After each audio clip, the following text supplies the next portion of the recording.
Greetings. Wanted to make a brief video on Judah Natzarah, a person who is somewhat of an infamous figure for people who are interested in the subject of One West Israelites within the paradigm of social media, whether YouTube or Facebook. And I'm not going to discuss him in general, but rather more specifically his arguments on the Hebrew language. In particular, his objection that the language cannot be referred to as Hebrew. My Lord in the Hebrew is Adawanya. All right, so that's two mistakes he made right off. Three mistakes. For one, we don't have a language called Hebrew. That's a false word. Okay? Kadash is a fake Hebrew dialect that no one ever heard before the 20th century. I want to. Okay, wait a minute. You already said? He said Lashuan Kodash is a fake Hebrew, which there's no such language called Hebrew or even a word called Hebrew. Before I touch on his precise argument, it's worth noting Judah Natzarah's own history with the word Hebrew. For years, he himself was fine using the word Hebrew, as well as alternatively calling the language quote-unquote Abare and Lashuan Kodash. It was only in 2017 when myself and others were getting into the technicalities of Hebrew grammar and pronunciation with Judah Natzarah that he abruptly introduced this new rule where Hebrew is not the name of the language, rather that only refers to a people, and that he refuses to discuss the grammar or pronunciation of the language with a person who, according to him, quote-unquote, doesn't know the name of the language. This history of his with the term is well documented in a few of Faithful to God's videos, such as in his two-part series titled, quote, Responding to Judah Natzarah's Misunderstanding of Hebrew, end quote, which is part 1 is from December of 2017 and part 2 is from January of 2018. It's also covered in a video from January of 2018 titled Lashuan Kodash Refuted, a primer. On a side note, while Judah Natzarah rejects the precise term Lashuan Kodash now he rejects it, he still employs a slightly tweaked version of the system. But it's worth noting that there was once a time before he embraced the system, and it's also worth noting that I've been a critic of the system since before he even adopted it. Here, consider this. So back in 2009, I received this email notification from YouTube. It's a notification regarding a comment I received on the old Lashuan Kodash video that used to exist on the Truth After Knowledge account.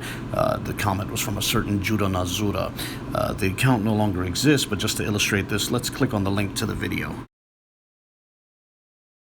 And thus we get this error message saying that the video is not available because the YouTube account associated with it has been terminated. So let's go back. And now we can click on the link to the account which left the comment. Here we go. And what do we get but Gary E. Kaiwakochi, Gary the English coach? I think it's obvious that Judah Natzarah is Judah Natzarah. So let's go back to that email and see what he wrote. So back in 2009, Judah Natzarah, back when he was calling himself Judah Natzarah, wrote the following: Yeshua, i.e. he referred to Christ as Yeshua with a U in it, spoke Aramaic or Syrian Hebrew, and then he ended off with Shalom with an O in it. So in 2009, when I was already a critic of Lashuan Kodash, Judah Natzarah had not yet embraced Lashuan Kodash. I think that's a worthwhile point.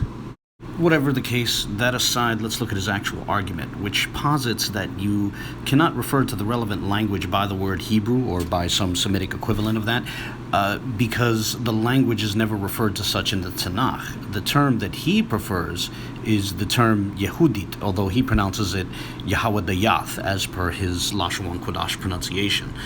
You can find the relevant term in the 36th chapter of the book of Isaiah, as well as in the 18th chapter of 2 Kings. It also appears in Nehemiah and one of the books of Chronicles as well.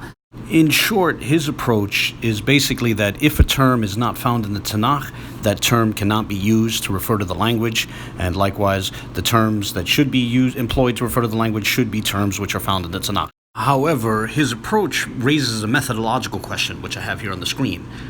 Does the word Yehudit, or if he prefers Yahawadayath, does that word appear in the Torah? And by Torah, I mean specifically the Pentateuch, the first 5 books of the Bible. Now, the answer to that question is no, the word does not appear in the Torah. So then it raises a question, can we reject the term on the grounds that it does not appear in the Torah?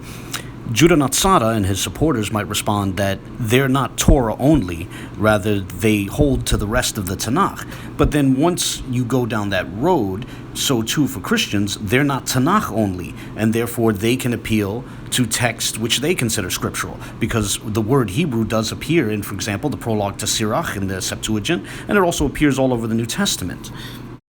This raises a second methodological question. What was the name of the language in the time that the Torah was written? The question is an interesting one, because let's say Judah Natzarah wants to say the name of the language was, even then, was Yehudit or Yahweh Dayath, that was the name of the language even before the earliest texts to employ that term, that this was the name of the language in the time that the Torah was written. This is an interesting methodological point, because then it creates a situation where even if a corpus doesn't refer to the language by a certain name, that name can nonetheless be the name for the language. And this would be the case for any word you choose, because the Torah doesn't have any specific word to refer to the language. I want to be clear about the significance of this point, as what it amounts to is a concession that you can use a word to refer to a language even if that word does not appear in a corpus of Scripture. Put another way, the lexicon of the language, the full vocabulary of the language, is not limited to only those words which appear in the corpus of Scripture, or some specific corpus of Scripture. And this brings us to a third methodological question. What was the name of the language before Judah was born? Keep in mind that the word Yehudit, or as they pronounce it, Yahweh Dayath, is a patronymic insofar that it's essentially having the language named after Yehuda, named after Judah. But that begs the question, would the language have had a name before it was named after Judah? Couldn't it have been named after Eber? Or more importantly, couldn't it have been named after the group of people known as Hebrews, such as, Abraham and his descendants? Wouldn't that be possible? It seems that the ancient evidence points in favor of an affirmative answer.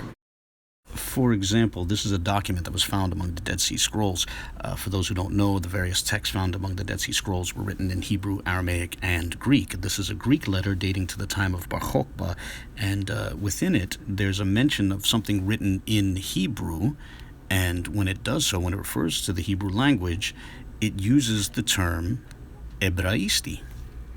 Now, this is a term that's also found in the New Testament, in the Greek New Testament, as well as the Septuagint. So we have very, very ancient witness to the practice of referring to the language as Hebrew. This brings me to an interesting point about terminology. So let's go into the Septuagint. This here is my copy of the Septuagint, and I'm going to go to 2 Kings, to the 18th chapter of 2 Kings, where the word Yehudit appears, and show what appears in the Greek text. And what we see there is the term Judaisti. So Yehudit is rendered Judaisti in the Greek text in the Septuagint in 2 Kings. Now, at this point, it begs the question, well, what about the term Ebraisti? So let me turn over to the prologue to Sirach. Hold on one second. And as we go to the prologue to Sirach, we see that alternative term. See, it's right here at the top of the page. That alternative term, Ebraisti. So we have the term Judaisti, and then we have Ebraisti in the book of Sirach. I wanted to show those two texts to make this point. We know that Judaisti is the ancient Greek way of referring to Yehudit, and from that we can infer that the ancient Greek term Ebraisti would likewise be the ancient Greek way of referring to Ibrit. And now I'd like to turn to the Peshitta, the ancient Syrian Aramaic translation of the Bible. So here, this is my Peshitta. So what I'm going to do is, there's several places in the New Testament where the word Hebrew is used, and I'd like to see how that's rendered in the Peshitta. So in this case, I'm actually in the Gospel of John. I could also turn to Revelation. There's an interesting text in Revelation 9, which discusses the word Abaddon, but in this case, I'm just going to the Gospel of John, and what we find here is the term Ebrayit. So the Syriac word for Hebrew, for the Hebrew language, is Ebrayit. Now, here's the Syriac word for Yehudit. In those texts in the Old Testament which refer to Yehudit, the Syriac text, the Peshitta Old Testament refers to it, renders it Yehudayit. What appears underneath the Syriac text here is not a translation, but rather a transcription. I re-render the Syriac text into the Ashuri script, i.e. the standard Hebrew script, and so to the Phoenician script, also known as the Paleo-Hebrew script, just so people can see how the relevant Syriac term is spelled. And now what appears on the screen is the term Ebrayat, which we just saw in the Peshitta in the Gospel of John.